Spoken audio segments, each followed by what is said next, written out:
Good morning students. जो next topic है आज इसको हम स्टडी करने वाले हैं वो है आपका कंपोनेंट ऑफ फिजिकल फिटनेस की। जो फिजिकल फिटनेस की हम स्टडी यहाँ पर कर रहे हैं, अभी तक हम फिजिकल फिटनेस के बारे में हमने जो स्टडी किया है, तो अब बात आती है कि फिजिकल फिटनेस के मेन कंपोनेंट्स कौन कौन क्या क्या है। तो physical fitness is not based on one variable but on a variety of different fitness components. कह रहे कि जो फिजिकल फिटनेस है आपकी वो सिर्फ एक ही भाग पर कहीं ना कहीं बेस नहीं है। यहाँ पर बहुत सारे फिटनेस कंपोनेंट्स हैं जो कहीं ना कहीं फिजिकल फिटनेस का हिस्सा हैं। There are total 11 physical fitness components those divided into 2 category. कह रहे कि टोटल 11 आपके फिजिकल फिटनेस कंपोनेंट हैं जिनको 2 हिस्सों में 2 कैटेगरीज के अंदर डिवाइड किया गया है। The 5 components are called the health related physical fitness components and other 6 components are called the skill related physical fitness component। और उन जो हमारे 11 components हैं जिनको 2 हिस्सों में डिवाइड किया है, तो उनमें से 5 जो component हैं वो तो हमारे health related physical fitness component कहलाते हैं, और जो बचे हुए फिर 6 component हैं हमारे वो कहीं ना कहीं skill related physical fitness component कहलाते हैं। तो नाउ फिजिकल फिटनेस, जैसे कि हमने कहा कि 2 हिस्सों में डिवाइड हो रखे हैं जिनको हम जनरल या फिर हेल्थ रिलेटेड फिटनेस एक हिस्सा है और दूसरा है स्किल रिलेटेड या फिर specific fitness. So the skill related fitness component described below. जो स्किल से रिलेटेड आपके 6 जो फिटनेस कंपोनेंट्स हैं उनको हमने यहाँ पे नीचे शो किया हुआ है। So let's take a look at them. The first one is agility. Agility आपको हमने कहा था कि बाद में अभी आएगा तब हम इसके बारे में अच्छे से स्टडी करेंगे। सेकंड वन है आपका बैलेंस, आपका बॉडी बैलेंस के बारे में बात हो रही है। थर्ड वन इज़ कोऑर्डिनेशन, आपकी जो कहीं ना कहीं मोटर एबिलिटी है और आपका जो माइंड है उनकी कोऑर्डिनेशन की बात हो रही है। पावर, आपकी मसल पावर की बात हो रही है।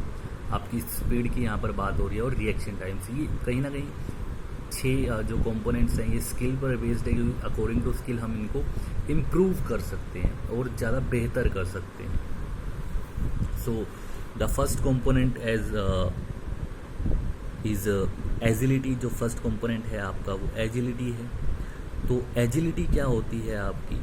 It is the ability to change the position और direction of the body quickly and accurately. कह रहे कि ये क्या है, हमारी बॉडी की एक एबिलिटी है जिसके द्वारा हम हमारी पोजीशन को या फिर डायरेक्शन को बहुत फास्टली और एक्यूरेटली हम चेंज कर सकते हैं। तो एजिलिटी अगर हम दूसरे शब्दों में कहेंगे तो हमारी बॉडी की एक ऐसी एबिलिटी है जिससे हम उसकी पोजीशन या डायरेक्शन को बहुत फास्टली चेंज कर सकते हैं और वो भी एक्यूरेटली, तो उसको हम एजिलिटी कहेंगे। सेकंड है आपका बैलेंस। बैलेंस क्या है? It is ability to maintain equilibrium while moving और वाइल स्टेशनरी पोजीशन। कह रहे कि बैलेंस क्या है? आपकी बॉडी की एक एबिलिटी है जिसके अंदर हम हमारी बॉडी को इक्विलिब्रियम के अंदर कहीं ना कहीं मेंटेन करके रखते हैं। जब हम या तो मूव कर रहे हैं या फिर हम किसी पोजीशन पर रुके हुए हैं, मतलब हम अपनी बॉडी को इक्विलिब्रियम पे रखते हैं, उसको हम बैलेंस कहते हैं कि हमारी बॉडी को हम बैलेंस जो कर पाते हैं वो यहाँ पर बैलेंस का यहाँ पर मतलब है।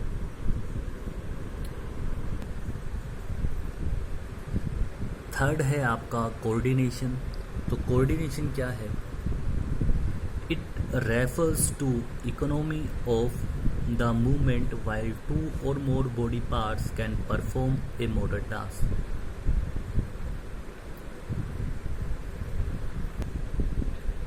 तो कह रहे कि हमारी शरीर के 2 भाग, 2 या 2 से ज़्यादा बॉडी पार्ट या फिर 2 से ज़्यादा लाइक हैंड्स हो गए, हमारे लेग्स हो गए या फिर हमारी आईज़ होगी, तो मतलब 2 या 2 से ज़्यादा हिस्से जब किसी काम को परफॉर्म कर रहे हैं तो वो कैसे कोऑर्डिनेट कर रहे हैं, उनकी मूवमेंट कैसे हो रही है, उसको हम कहीं ना कहीं कोऑर्डिनेशन कहते हैं। The coordinative abilities mainly depend on central nervous system।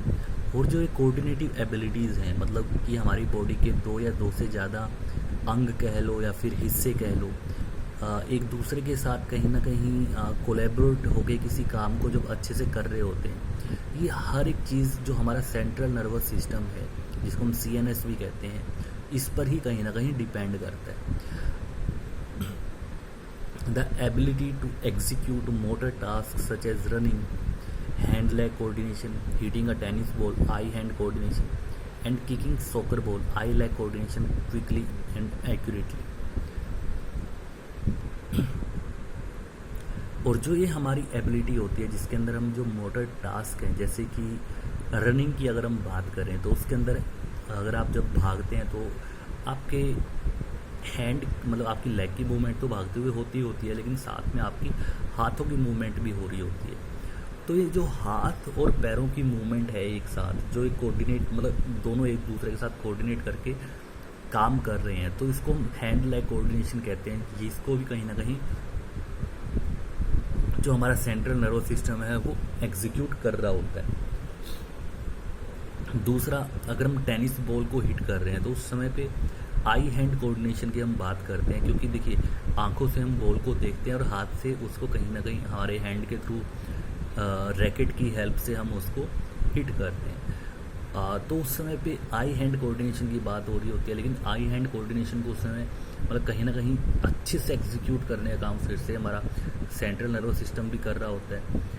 और साथ ही साथ किकिंग सॉकर बॉल, जो फुटबॉल होती है, उसको जब हम किक करते हैं तो देखिए आंखों से हम देखते हैं बॉल कहाँ पर है, अपने पैर के आस पास है, और लेग से उसको हम किक करने का काम करते हैं। तो तब भी हमारा आई लेग कोऑर्डिनेशन है जो वो कहीं ना कहीं वहाँ पर काम कर रहा होता है। तो इनके थ्रू मतलब कहीं ना कहीं शरीर के जो दो अंग हैं या फिर दो हिस्से हैं, ये कोऑर्डिनेट होके काम को एक्यूरेटली और क्विकली वहाँ पर परफॉर्म कर रहे होते हैं। अगर हम और किसी एग्जाम्पल की बात करें तो आप किसी भी स्पोर्ट्स की बात कर लो, वहाँ पे हमारे शरीर के दो या दो से ज़्यादा अंग एक टाइम पे कोऑर्डिनेट होकर काम कर रहे होते हैं। लाइक अगर हम कबड्डी की बात करें तो कबड्डी के अंदर देखिए प्लेयर जैसे कबड्डी वो बोलता है पहली चीज़, दूसरा वो आंखों से देखता है अदर प्लेयर्स की मूवमेंट कहाँ पर है, रेड के टाइम की अगर हम बात करें, फिर साथ ही साथ वो अपने मतलब लेग्स की मूवमेंट भी कर रहा होता है, हाथ की मूवमेंट भी कर रहा होता है। तो एक ही साथ कम से कम 4 से 5 जो बॉडी पार्ट्स हैं उनको वो कोऑर्डिनेट करके अपना काम कर रहा होता है। तो जो ये कोऑर्डिनेशन है, ये अपना कोऑर्डिनेट के मतलब जो कोऑर्डिनेशन है, इसी को हम कोऑर्डिनेशन कहते हैं कि कैसे वो इन सब चीज़ को एक साथ मैनेज कर रहा है। और उसको मैनेज करने का काम जो सेंट्रल नर्वस सिस्टम है, हमारा जो माइंड है, वो कर रहा होता है। नाउ नेक्स्ट थिंग जो है वो है पावर के बारे में पहले ही बात की थी। किसी काम को करने के लिए हमें नॉर्मल सी बात है, पावर की नीड होती है।